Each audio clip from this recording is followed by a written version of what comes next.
Quindi, E allora eccoci qua, siamo rientrati in studio, un breve break pubblicitario. Raffaella Nadaluti, allora, abbiamo toccato alcuni punti abbastanza, no? Due sollecitazioni abbastanza interessanti, sia quella di Bruno Cesaro che quello di Schurme adesso, no? Io partirei da quello che ho con colto. quelle che sono le contraddizioni, no? Io vorrei partire da quello che colgo leggendo alcuni organi di informazione che sono poi i più diffusi, e cioè il fatto che viene messa in evidenza la Russia e gli interessi privati, gli interessi personali della Russia e gli effetti negativi, nefasti sulla popolazione civile. Gli effetti nefasti sulla popolazione civile sono assolutamente certi, però in realtà anche quello che si tende a fare è non collegare gli eventi del momento a un corso storico che pure c'è.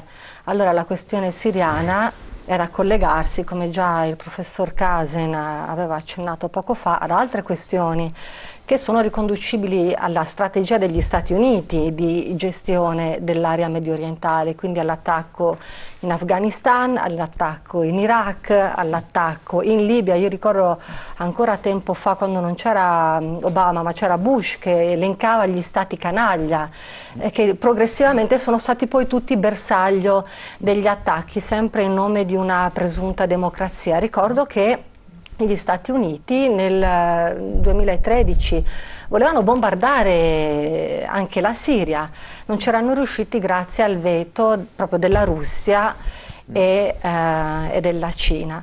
Quindi in realtà questa vicenda, noi non abbiamo, sicuramente ci sono degli interessi in campo che sono di natura economica e geopolitica. In questi ultimi 20 anni, esatto, predicando il dover esportare la democrazia in paesi evidentemente oscuri, i risultati questa che abbiamo visti, questa è una affermazione che comunque non regge da parecchio Iraq. tempo, perché dal colpo di Stato compiuto in Cile nel 1973 ai danni di Allende, all'epoca, in poi gli Stati Uniti non si sono mai preoccupati in realtà effettivamente della democrazia. Ultimo caso appunto questo dell'Arabia Saudita. Insomma, l'Arabia Saudita non si può assolutamente dire che sia un paese democratico, non si capisce come mai lì non ci sia il desiderio di intervento.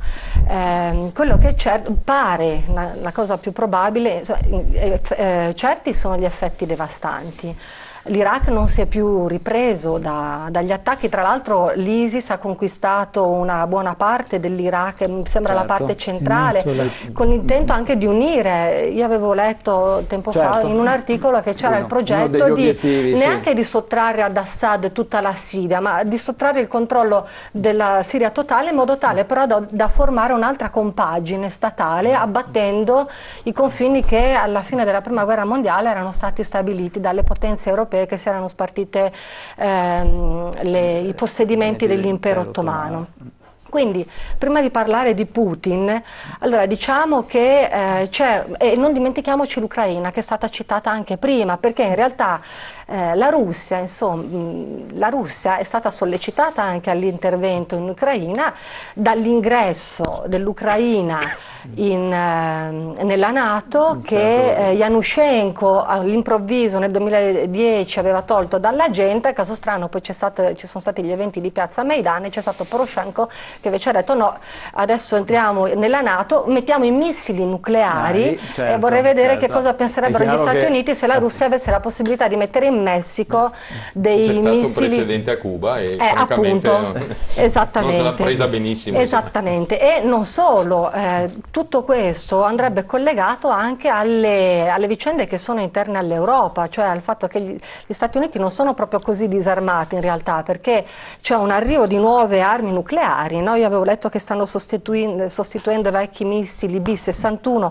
con i B-61-12 che hanno il quadruplo della potenza rispetto alla bomba di Hiroshima, e ovviamente noi in Italia abbiamo già 70 bombe nucleari tra Aviano e Ghedi, che quindi diciamo tra il Veneto è proprio in mezzo, perché sono in Friuli e in Lombardia. Adesso ci sarà un'esercitazione NATO che parte proprio domani e durerà fino al 6 novembre, quindi ci sono tanti movimenti, quindi che i quotidiani... E le esercitazioni le fanno sempre nei paesi Ecco, le bombe, c'è tutta la questione tra l'altro della Sicilia, di Niscemi, di Sigonella, no? Cioè la questione del MUOS, per cui gli americani in tutte le maniere, nonostante le decisioni anche della giurisprudenza italiana, cercano di costruire questa grande antenna che guida i droni a rispetto anche della popolazione, della salute della popolazione locale. Quindi questo bisogna ricordarlo e pertanto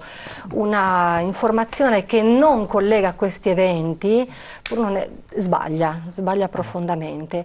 Quello che è tra l'altro da ricordare è che quando le cose sono sfuggite di mano agli Stati Uniti, perché probabilmente la strategia era quella del doppio contenimento che aveva adottato all'epoca della guerra tra Iraq e Iran, no? Io li metto, sì, però uno, come diceva anche il professor Case, il divide e timpera, per cui io intanto mi faccio i miei giochi, perché lì ci sono comunque giacimenti di petrolio, giacimenti di gas, ci sono gasdotti che devono passare e a un certo punto però gli Stati Uniti, vista il devastante effetto di questa sua strategia, ha parlato di bombardamenti, si è parlato di coalizione internazionale che sarebbe andata a bombardare, però anche l'ex capo di Stato Maggiore italiano ha riconosciuto che in realtà quei bombardamenti non andavano ad effetto, l'80% andava fuori centro. Gli stessi aviatori americani hanno confessato: non ci danno l'ordine di bombardare. Allora a un certo punto sorge un sospetto, no? Sorge qualche sospetto, non solo, tra l'altro in quell'area erano intervenuti, io avevo letto, ovviamente non ci sono stata direttamente, però io ho letto che tra i presunti oppositori di Assad, a parte che avevo detto che gli oppositori, diciamo, dell'area medio borghese di Assad avevano detto: noi non vogliamo l'intervento straniero, non vogliamo l'intervento degli americani. All'inizio.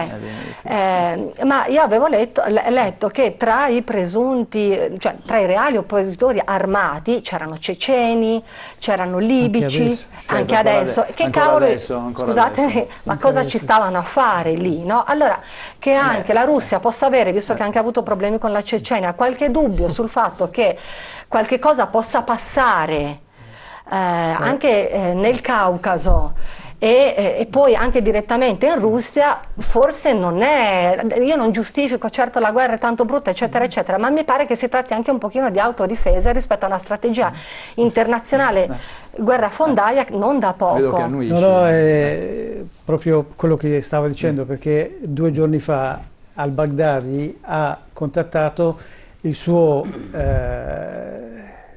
omologo ceceno, proprio in vista che ancora Putin non aveva bombardato le postazioni dell'ISIS, e non solo in Cecenia ma anche in Uzbekistan ci sono delle falange legate all'ISIS. Sicuramente questi fanno paura a Putin, non è che siano cose, perché poi le ex repubbliche dell'ex Unione Sovietica sono in questo momento Turkmenistan, Azerbaijan, Uzbekistan, e sono paesi ricchi, solo che sono divisi perché sono turcofani ma sono sciiti, perciò anche lì c'è un scenario talmente complesso, anche lì c'è una guerra fredda tra la Turchia e l'Iran. Certo. Ormai è perenne, da una ventina di anni continua. Perciò il discorso anche dell'ISIS, che prima diceva l'amica, l'ISIS proprio è nato in Iraq, è nato per negligenza degli Stati Uniti, perché non avevano un programma prima della guerra, un programma dopo la guerra in Iraq. Ma secondo voi l'ISIS ha seguito tra la popolazione? Sì, perché ha seguito per il malcontento della popolazione, perché basti pensare che l'Iraq galleggia sul petrolio, c'è gente letteralmente muore di fame. Perciò questo fatto... C'è anche una politica repressiva. Sì, beh, c'è anche quello. Poi il discorso, la politica è cambiata. Prima Saddam reprimeva i sciiti, adesso i sciiti che sono al governo fanno la stessa cosa che faceva Saddam, reprimono i sunniti. Perciò anche questa guerra settaria continua ormai da 1400 anni tra sciiti e sunniti. Scusi, volevo aggiungere ancora solo una cosa per completare, solo l'ultima cosa a proposito della nascita dell'ISIS in Iraq. Io avevo letto che nel momento in cui, compiuta la devastazione, ammazzato Saddam Hussein, grandissimo dittatore, eccetera, eccetera, però da quel momento in poi l'Iraq è stato completamente devastato. Io avevo letto che il presidente successivo, al-Maliki, mi sembra, avesse compiuto, inizialmente sostenuto dall'Occidente, aveva compiuto una serie di operazioni non gradite all'Occidente, aveva cacciato dall'Iraq la più grossa compagnia petrolifera americana, aveva dato delle commesse invece ai cinesi e aveva permesso... I cinesi arrivano dappertutto. Quindi, e avevo letto che in realtà il foraggiamento anche attraverso l'Arabia Saudita di questi gruppi terroristici mirava a destabilizzare completamente anche la situazione in Iraq. Quindi c'è una diretta responsabilità, qualcuno dice anche. Certo. Filippo Lazzarini, questo volevo dire, il bilancio di questi 20 anni, 25 anni di guerre tra l'Iraq, l'Afghanistan, la Siria, la Libia. Innanzitutto volevo rassicurarti che ho detto sono 50 minuti che aspetto, ma 50 minuti che ho ascoltato, e devo dire mi sono fatto un'idea un pochino diversa da quella che mi ero fatta ieri quando avevo ricevuto la chiamata per venire in trasmissione. Allora, come di consueto, prendo le testate che diciamo sono più vicine al mio movimento e ho cominciato a dare una lettura. È una lettura di queste notizie rispetto al titolo della trasmissione, rispetto a Putin, che però non erano un po' contrastanti, e quindi dice: ma quale tengo buona per domani sera? E allora coglievo l'appunto del professor Case, che diceva che non c'è informazione, più che non c'è informazione, c'è un'informazione un po' distorta. Allora sono andato anche dalle testate che solitamente non prendo, ed effettivamente altra confusione. Qui mi è servita questi minuti di attesa, perché ho preso spunto un po' da tutti gli ospiti, e sono un po' come Cesaro, io sono un po' profano, sono più pratico della politica interna, e sento l'avvocato che dice che ha visitato in marzo-aprile, mi pare di capire, i campi profughi in Turchia, in Iraq e in Siria, disastrosi, e oggi ancora peggio. Sento il giornalista che dice che l'ONU è inesistente, Cesaro che ricorda che Obama è premio Nobel per la pace, per assurdo. Poi io aggiungo anche che Putin, appena sentiva parlare di Stati Uniti, gli veniva da grattarsi, perché è allergico agli Stati Uniti, invece adesso sembra che vadano d'accordo per fare la guerra. E allora dico, se il professor Case, storico, perché prima della puntata anche lì ho fatto un breve accenno, un ripasso di storia, sono molto pratico, invece lui mi ha dato qualche nozione, mi ha aperto un pochino gli occhi, dice: gli Stati Uniti oggi non sono in grado di fare la guerra, allora mandano avanti qualcun altro a farla. Mi viene da pensare che, e l'Europa cosa fa di fronte a tutti questi attori? Perché abbiamo una Russia, abbiamo gli Stati Uniti che fanno la loro, abbiamo tutta la parte sud europea che insomma c'è dentro fino al collo. E dico, e l'Europa cosa sta a fare? Cosa guarda? Come gestisce un problema? O come fa fronte all'emergenza immigrazione che ormai riempie i giornali di ogni giorno? L'Europa, come al solito, si dimostra incapace di gestire la situazione. E quindi io ho un pensiero al di là del fazzoletto che porto nel taschino. Faccio un pensiero anche da cittadino del mondo e dico sì, c'è bisogno veramente di dare una mano a queste menti che scappano dalla Siria, perché ormai non vedono futuro nel loro posto, nel loro territorio. C'è bisogno di dare una mano alle persone giuste che ne hanno bisogno, e gli altri ne approfittano. Qui è tutto un interesse. È vero, il titolo della trasmissione è preciso, è la matriosca. La matriosca esterna vede, e per me è un'immagine proprio, vede questa matriosca con il disegno delle torri gemelle, gli aeroplanini che gli vanno addosso e l'ISIS.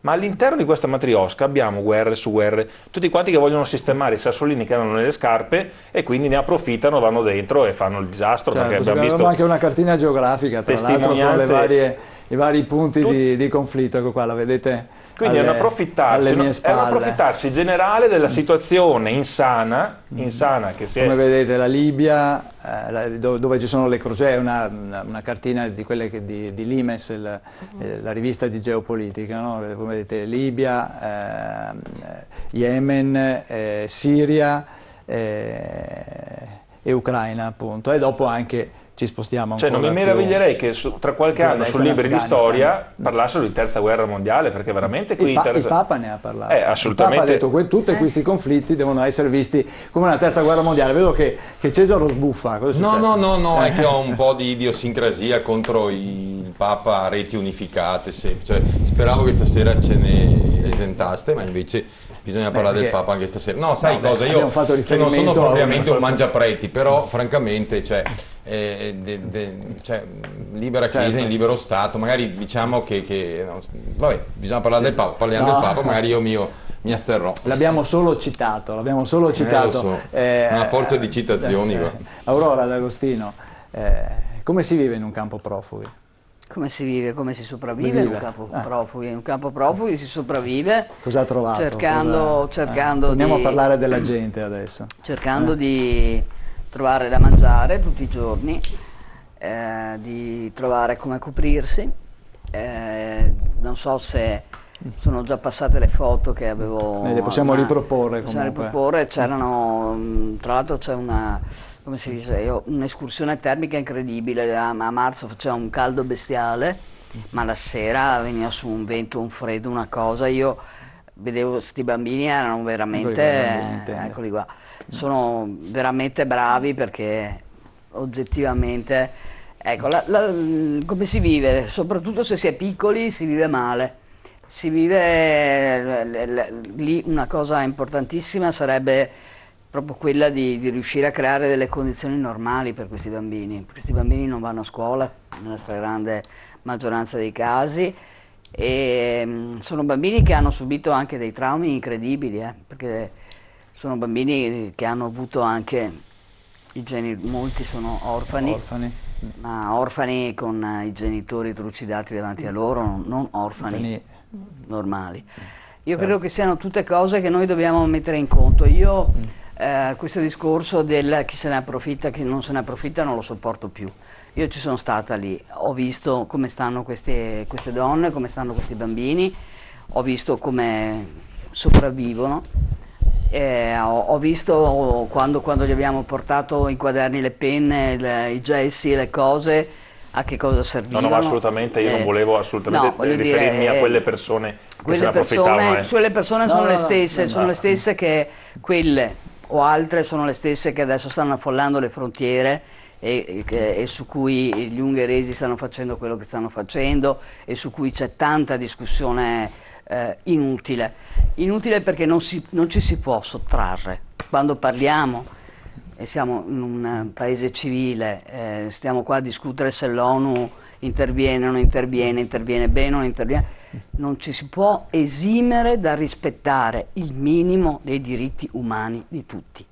E quindi io credo che su questo io non sono disposta a transigere minimamente, e quindi a me quello che vedo alle frontiere mi fa veramente sanguinare, perché il cuore, perché è una cosa ignobile. E credo che dovremmo dire una cosa molto semplice, molto banale, che non si può costringere la gente a fuggire dalle guerre e dalla fame in quella maniera. Bisogna creare dei canali umanitari legali per farli entrare all'interno dei nostri paesi. Che ci piaccia o meno, questo è il compito che dovremmo avere sotto il profilo umanitario. Certo, perché questo è l'effetto di responsabilità di altri. Una cosa, perché vedo già le facce, so già, ma poi cosa ne facciamo? Ma sono tanti, ma dove li mettiamo? Ma c'è la crisi, ma qui, ma là. Avevi dato prima dei dati sul numero dei profughi nei vari paesi del Medio Oriente. Il Libano, se mi ripeti, se non sbaglio, 1.200.000 profughi. Il Libano è un paese di 4 milioni di persone. Noi siamo un paese di 54 milioni di persone e stiamo a discutere di centinaia di migliaia di profughi. Quindi io credo che dovremmo solo vergognarci, punto. Beh, uno degli scopi di questa trasmissione è anche, appunto, quando l'ho invitata, l'ho specificato, ho detto venga a raccontarci quello che ha visto e cosa ha vissuto. E ci ha portato le fotografie e ce lo sta raccontando. Schürmann. Posso dire, prima appunto tu hai dato i dati, ci sono anche 2 milioni di profughi in Kurdistan, che è ragione minuscola e che sono composti dei siriani, dei iracheni all'interno dell'Iraq che hanno abbandonato centro e sud dell'Iraq, la maggioranza sono cristiani, perché l'unica zona in tutto il Medio Oriente che sono protetti i cristiani è il Kurdistan. Proprio ieri il patriarca Assira è tornato dopo 82 anni in esilio, proprio arrivato nella città kurda di Erbil, la capitale del Kurdistan dell'Iraq. Per la prima volta tornato, che avevano cacciato via tutti gli assiri che vivevano in Europa e negli Stati Uniti. Perciò il discorso anche dei profughi, secondo me è mal gestita perché guardate, il problema dell'immigrazione in generale in Italia, che ormai sono una trentina di anni che vivo in Italia e conosco abbastanza bene, sin dall'inizio è gestita male il problema dell'immigrazione. Sono stati fatti leggi, prima io mi ricordo anni 90 legge Rutelli, poi Turco-Napolitano, poi Bossi e Fini, e tutte queste leggi che sono state fatte e non sono stati capaci di gestire questo problema, cosa che negli altri paesi, io ero in contatto negli anni 90, ero presidente della mia comunità kurda in Italia, che siamo 4 gatti ma ci siamo, e con gli altri paesi, che per esempio la Svezia, i paesi nordici, con la Germania, che l'organizzazione c'era.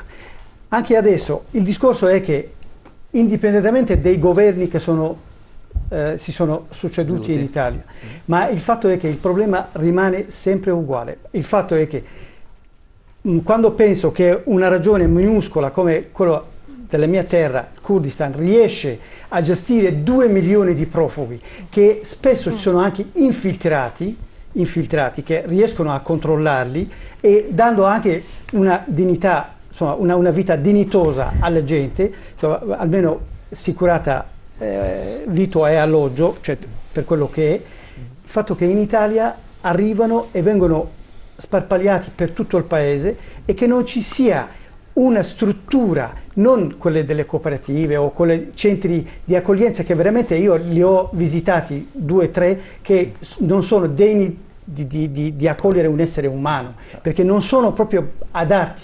Perciò, e soprattutto cercando di occupare questi ragazzi per i lavori socialmente utili, per anche dargli una motivazione, e che anche questo manca, perché purtroppo in Italia, lo dico, c'è solo lui credo rappresentante dei partiti, ma i partiti italiani da destra e da sinistra hanno sempre marciato su questo problema, e in questo momento l'Italia ha dei problemi grossissimi, puntando su questo problema proprio per distogliere l'opinione pubblica dai problemi reali del paese. Problemi. Dobbiamo andare un attimo in pubblicità, ma ritorniamo subito. Qualche attimo, ci rivediamo immediatamente.